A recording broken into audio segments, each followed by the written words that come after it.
vídeo um pouco completo, digamos assim, dos últimos acontecimentos da semana. Não vou falar os acontecimentos em ordem cronológica, acho que vocês vão entender de qualquer forma. Vou começar falando sobre a questão dos games, né? Que o Lula falou aquilo lá que vocês ouviram, né? Que os games só induzem a violência, que quando a mãe ou o pai quer acalmar o filho, dá só um tablet, um computador. Frase totalmente de tiozão e tal, e Zé Trovões da vida. E assim, tipo, o Estado e pessoas também do cotidiano normal que a gente vive sempre vão procurar colocar a culpa em algo que não seja políticas sociais, principalmente políticas sociais que não ajudam na disseminação da violência.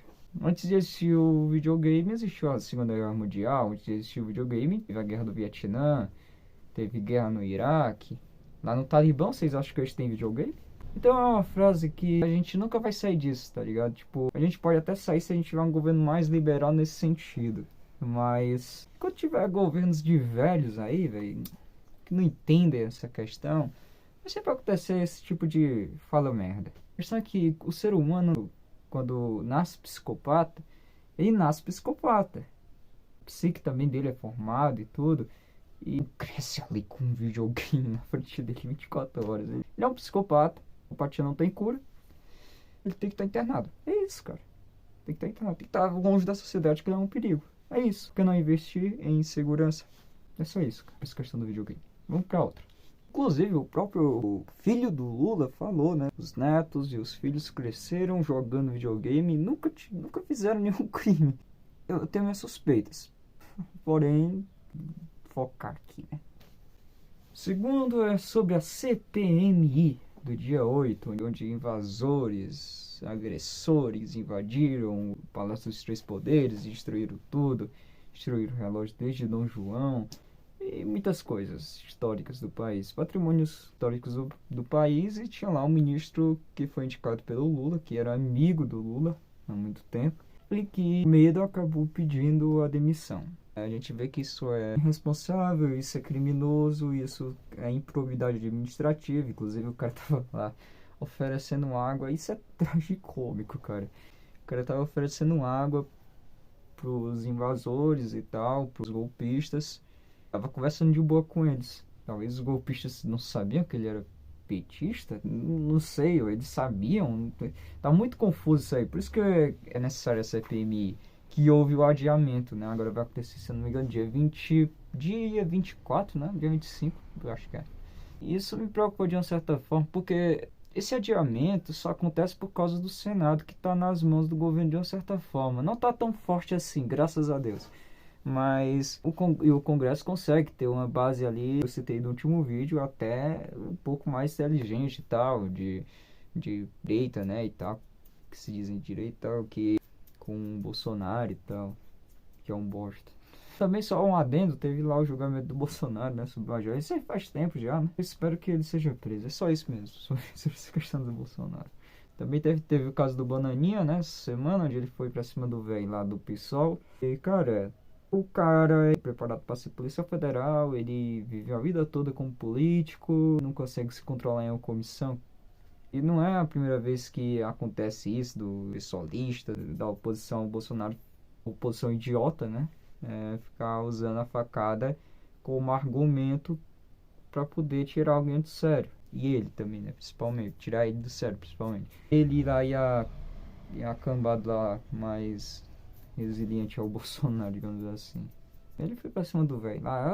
Sei lá, cara, eu acho que isso aí pra mim é um jogo pra ele sair logo do cargo, sair do mandato, sair fora do país. Até porque enquanto os patriotas, né, bem entre aspas, estavam lá pedindo por intervenção militar, por golpe e tal, ele tava sendo um garoto propaganda. Olha olha que beleza, né? Foi também assistir a Copa dizendo que ia entregar pendrive. Ai, puta que pariu. Mas o adiamento da CPMI, eu espero que aconteça dia 24 agora. Muita coisa que o PT tem que responder, velho. O próprio Lula tem que responder. Também teve a questão das taxações, né? Que eles recuaram, graças a Deus também, né? Temos que comemorar isso. Mas no caso da CPMI, é muito mais sério, de uma forma geral, sabe? Porque talvez eles tenham usado. O que eu acho é que eles usaram aquilo ali como cortina de fumaça para estar mostrando como os defensores da moralidade plena, né? Enquanto a gente sabe que em 2008 o MST invadiu o Congresso Nacional e derrubou um carro lá dentro do Congresso. Então, tipo, a gente sabe que eles não são pacíficos, né? A gente sabe que tem uma esquerda ali que é bem radical. Talvez eles tenham usado isso pra dar um de bom samaritano em cima e dizer, olha, nosso lado aqui não tem negócio de golpismo, enquanto o outro lado, ó, tem. Pra ver se tem uma aprovação melhor, né? Porque tá com a pior aprovação desde o final dos anos 90 aí, o governo Lula, cara. Mas ué. Mas a gente teve, diante de tanta maluquice esses últimos dias, uma coisa que pelo menos eu vejo como uma coisa boa. E eu vejo como até uma tomada liberal econômica do governo do Lula. Porque o PT e Lula estão bem afastados. Que é a questão deles fazerem um acordo lá no BRICS, que tá a idiota da Dilma, né, lá. O primeiro discurso começou a gaguejar igual uma doida. Lá no BRICS eles decidiram que eles devem fazer acordo com moedas locais mesmo, sem a centralização do dólar. Isso eu acho justo. Sinceramente, eu acho que foi até agora. E, tipo, teve esse negócio dos investimentos que, segundo o Lula disse, vai trazer bilhões de investimentos da China para cá, para o Brasil, inclusive no ambiente da tecnologia. Se não aconteceu, eu vou ficar aqui como fantasia. Aí eu digo, beleza, aconteceu, é um ponto positivo aí. E por outro lado, tem uma coisa que eu odeio. É a galera que fica lambendo o saco dos Estados Unidos, cara. Os Estados Unidos que é um país extremamente assassino, um país extremamente genocida, um país que escraviza povos e tudo. Recentemente foi o Fernando Holliday lá no Monark, agora foi o Binho. Os caras não conseguem ganhar da argumentação do Monark, velho. Enquanto isso a gente vê aí, cadê? É aquele negócio, a gente tem que lutar pelo ceticismo político, até na questão geopolítica. Aí eu vi lá os caras dizendo assim, dizendo que Lula deveria tomar parte aqui, tomar partido, tinha que estar do lado da Ucrânia, tinha que estar do lado da Rússia. Eu acho que não, mas ele vacilou aí recentemente, pelo fato dele ter falado que tanto o Zelensky quanto o Putin querem a guerra. Não é bem assim se for para analisar, beleza? Teve acordo dos mísseis, a Ucrânia deu os mísseis em 1992, após o fim da Guerra Fria. E eles tinham, acho que não eram mísseis, eram bombas nucleares, na verdade. E eles deram lá para a Rússia, né? E então, depois de um tempo, na Crimeia, em 2012, eles foram lá e anexaram, rasgaram esse tratado de paz e soberania da Ucrânia. E aí foi que começou eles a querer entrar para a OTAN. Praticamente isso. Vocês querem saber mais a fundo, vão pesquisar, igual eu fiz, né? Então é isso, tipo, meio que essas são minhas opiniões dos acontecimentos dessa semana.